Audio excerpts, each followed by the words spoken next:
Everyone online is turning this into a Trump clip, chopping up his statements, serving it to people who already hate him, generating the predictable rage cycle.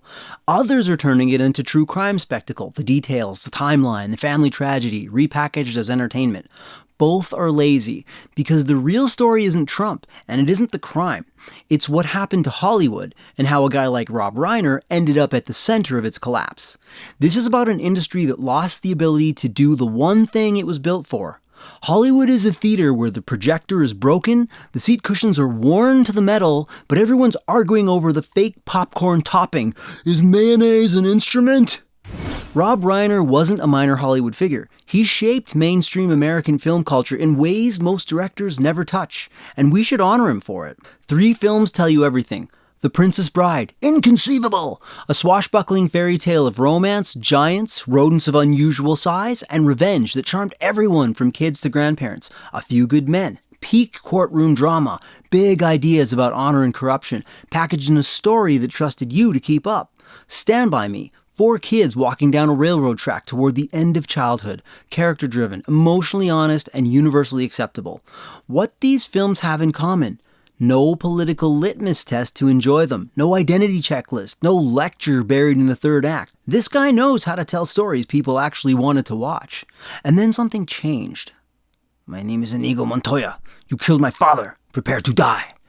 Hollywood didn't collapse because of one person. It collapsed because the incentives changed. Somewhere along the way, stories stopped being the product. They became the vehicle for messaging and internal Hollywood social credit. It's absurd when you think about it. Imagine a circus that stops juggling for the crowd and starts performing avant-garde interpretations of critical race theory for the clowns backstage.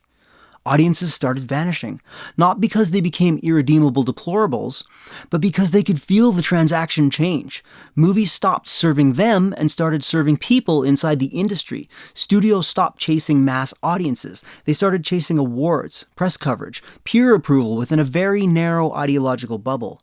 Box office used to be truth. If people didn't show up, you knew something was wrong. Now, studios treat audience rejection as a moral failure of the audience. She's not going to be safe with the prince, and she's not going to be dreaming about true love. She's dreaming about becoming the leader she knows she can be.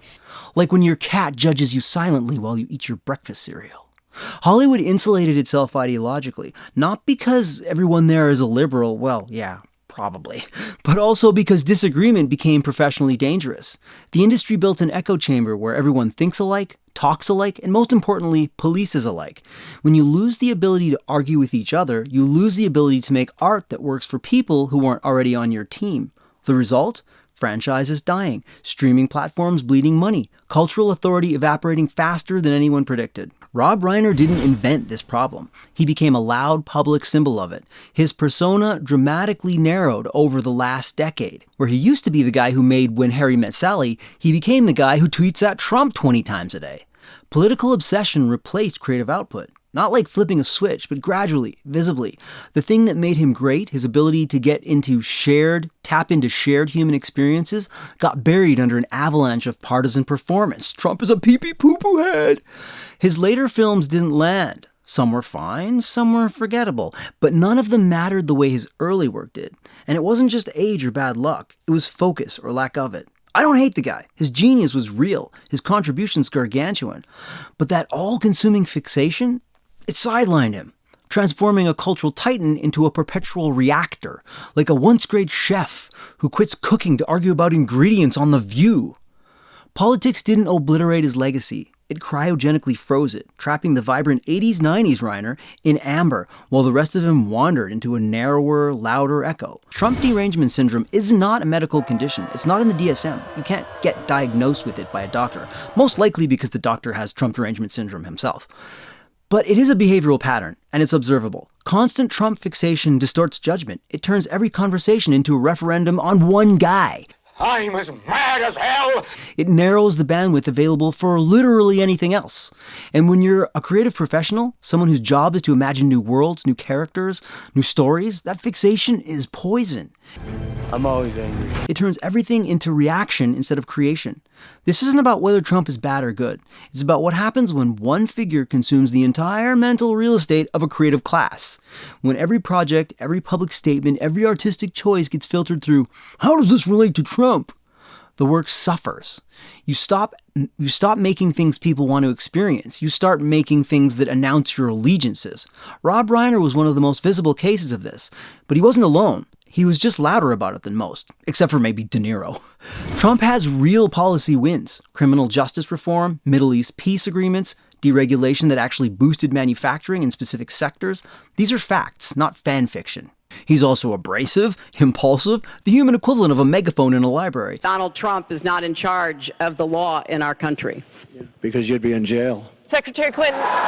His comment about Reiner suggesting that he died from massive, unyielding, and incurable affliction of Trump derangement syndrome was on brand, but unproductive. Probably cost him more than it gained him. Classic Trump. Say the thing everything's thinking in the least diplomatic way possible, and then watch the blowback overshadow whatever point you're trying to score. But Trump's mouth is not the real story. Hollywood's fragility is. The fact that an entire industry spent years so fixated on one guy that it couldn't make a movie regular people wanted to see, that's the story. The fact that audiences tuned out because they were tired of being lectured by people who used to entertain them, that's the story. Trump didn't break Hollywood. He exposed how brittle it already was. Hollywood lost cultural authority. It surrendered its role as America's shared storyteller, the campfire where red and blue states gathered for the same myths. It started lecturing to fragmented audiences, and trust collapsed. There was a time when you could gather a random group of Americans, different ages, different politics, different backgrounds, and they'd all seen the same movies. They'd quote the same lines. Batman, what happened? Are you okay? He slimed me. That's great. They had the same cultural reference points. That's gone. Not because of Trump, not because of one ideology taking over, but because Hollywood forgot how to speak to everyone. It chose sides. It chose purity tests. It chose the approval of people inside the industry over the attention of people outside it. Its customers. Rob Reiner's best work came from a broader cultural moment, a time when you could make The Princess Bride or Stand By Me and have it resonate everywhere. Red states, blue states, suburbs, cities. That moment is gone, and Hollywood hasn't replaced it with anything better. Just endless content, ideologically tainted, and none of it becoming the thing that people remember 10 years later. He represents the old Hollywood peak and the new Hollywood decay. Same person, different era. This isn't about celebrating tragedy. It's about recognizing institutional failure. Hollywood didn't fail overnight. It dismantled itself slowly, one lecture at a time, one franchise nobody asked for at a time, one actor turned activist at a time. Rob Reiner didn't destroy Hollywood. Hollywood destroyed the conditions that once made people like him great. His legacy of true greatness, followed by troubled rhetoric, reminds us what the industry was capable of when it actually cared about reaching everyone, and what it lost along the way. And if you're not willing to accept that, then maybe You can't handle the truth. I'll be back. I'll be back.